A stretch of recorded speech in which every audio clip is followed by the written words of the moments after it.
So I'm going to show you how to connect an external SSD to your OnePlus 15. If you find this video useful, don't forget to like and subscribe. Now, the beauty about modern SSDs is that they have a Type-C connector, and you can simply plug it into the Type-C port of your OnePlus 15. Okay. Now,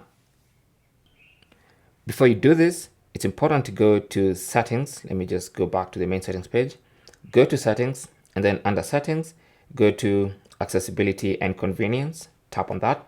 And then if you scroll to the bottom of that page, you need to enable OTG connection.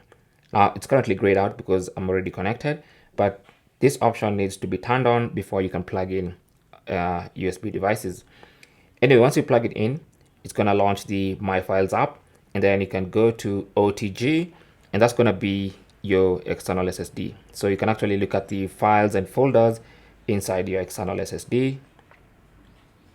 And if you want to, you can copy photos and videos from your phone to the external SSD and vice versa.